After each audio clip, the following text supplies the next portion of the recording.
I feel really bad for Raiders receiver Davante Adams. I feel less bad for him when I look at his contract. You're like, oh yeah, he's making millions. He's totally fine. But he came to Vegas to play for the Raiders and play with his buddy Derek Carr.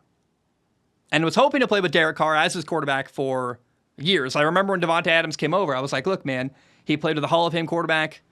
Aaron Rodgers put up a lot of big numbers. Davante Adams wants to become a Hall of Fame receiver. In order to do that, you got to play with a great quarterback for years. And that's his goal, is he wants to put up big numbers and play with Derek Carr probably for the rest of his career. And then after 1 year together, the Raiders got rid of Derek Carr. And I'm really fascinated who's going to win that breakup. Is Derek Carr, 3 years from now, when we look at the Raiders and we look at Derek Carr in New Orleans, who's going to have done better? If Derek Carr goes to the Saints and kills it, makes a couple playoff games, wins a couple playoff games, does really well, and the Raiders are horrible, he's going to win the breakup. Now, the Raiders' new quarterback is Jimmy Garoppolo. Certainly, he was a cheaper option, which, hey, that does matter. Like, you don't want to overpay your quarterback, and if you can pay your quarterback less, you can build a better team around said quarterback. So I actually understand the thought process there. If Jimmy Garoppolo is a similar ability level to Derek Carr, but comes in at a cheaper option and has a better relationship with the head coach Josh McDaniels, fair enough. I think Jimmy Garoppolo is going to be a stabilizing force. He's definitely the leader of the football team. The rumor out of camp is that when he's in the huddle, it's a different level. They play better. It's a different level of competition. The offense looks way better.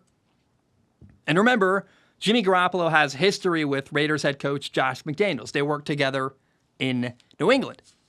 So it makes sense that Jimmy Garoppolo is in the Raiders organization. I understand that. My number one concern with Jimmy Garoppolo is actually whether he can stay healthy or not. He gets hurt constantly. He got hurt last year. In fact, did you know Jimmy Garoppolo hasn't played a full season other than the one time in 2019? Every other year of Jimmy Garoppolo's career, he's gotten hurt, missed a lot of games, missed a lot of time. He's played one full season. I think people don't realize that. I don't have confidence Jimmy Garoppolo can finish the year. He's going to get hurt. That's what he does. That's the best thing Jimmy Garoppolo's done. That, look handsome, make a lot of money. Those are the three things Jimmy Garoppolo does really well. Get hurt, make money, look handsome. Say what you want about Derek Carr. They didn't like how much they were paying Derek Carr, but at least Derek Carr didn't spend very much time watching from the sidelines. He was always available to play. He got hurt one time in his career. Now, the Raiders have a solid receiving room. They've got Davante Adams. He's the star receiver. He's amazing, actually. They've got a really good number 2, Hunter Renfrow. They brought in Jacoby Myers from New England. I am really curious what happens with tight end Austin Hooper. He signed a big contract with Cleveland in 2020. That didn't work out. And now, since then, Austin Hooper's been on 3 teams in 3 years. He's trying to replace Darren Waller. We'll see. There's potential there. It really depends on what the Raiders do with him. I'm not sure Austin Hooper's the great tight end they're hoping he will be. Although I'm not sure they're hoping. I think they have realistic expectations for him. I'm not sure that he's a good enough tight end to do what they need in the Raiders offense. The star of the Raiders defense is pass rusher Max Crosby. I love Max Crosby. If you watched the TV show Quarterback on Netflix, you saw a lot of clips of him talking smack with Patrick Mahomes. And what I like about Max Crosby, A, he's like a likable personality, but B, he's got a fast motor, man. The dude plays really, really hard. He's always giving his best effort. He's an easy player to root for and like. I am really curious how corner Marcus Peters does and how he impacts their secondary. Marcus Peters is 30 years old. He's played some good ball in the past. They really need help at corner. Maybe Marcus Peters can do that, but that feels like a wild card roll of the dice to me. And I'm really skeptical of the Raiders' offensive line. They didn't make any changes. Neither guard got replaced. That's Alex Bars or Dylan Parham. Dylan Parham was a third-round pick in 2022. He's going into year 2. I want to see him develop. Maybe the Raiders' offensive line is better, but it was weird they didn't make any big moves to try to improve anyone or make any additions on the offensive line. I think part of that's because last year, their running back Josh Jacobs led the league in rushing, so they feel good about their offensive line because they blocked really well running the football, but I'm not sure that's going to be repeated. I think they overachieved a little bit on the offensive line. It's really hard to lead the league in rushing 2 years in a row.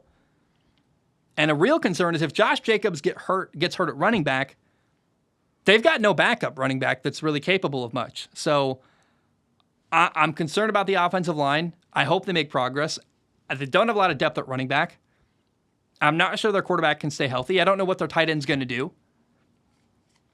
To me, the Raiders are the worst team in the AFC West.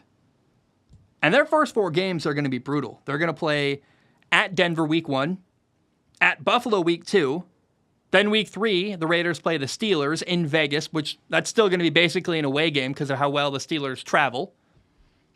Then you play at LA against the Chargers. That will be basically their first home game of the year with a lot of Raiders fans in the stadium in Southern California. But I think it's more than likely the Raiders are going to start the year 0-4. And from that point on, I actually have the Raiders finishing the year at 4-13. 4 wins, 13 losses. I'm concerned about their quarterback, Jimmy Garoppolo. I'm concerned he's going to get hurt. I'm concerned about his ability level. Can he stay healthy? The offensive line concerns me. I don't have a lot of faith in their defense. But the biggest problem is this. This is the number one issue with the Raiders football team. I don't believe in their head coach, Josh McDaniels. I'm not sure he's ever going to work in Vegas, actually. He was once the head coach in Denver. He was a disaster. Last year in year 1 with the Raiders wasn't great. He basically ruined Derek Carr's career. Made him look worse than ever. And I look at the Raiders, I see a team with a average roster and a below average head coach. And so that is why I have the Raiders going 4-13 this year. It's just not a great team, and it's definitely not a great coach. So, that is why I have the Raiders going 4-13 this fall.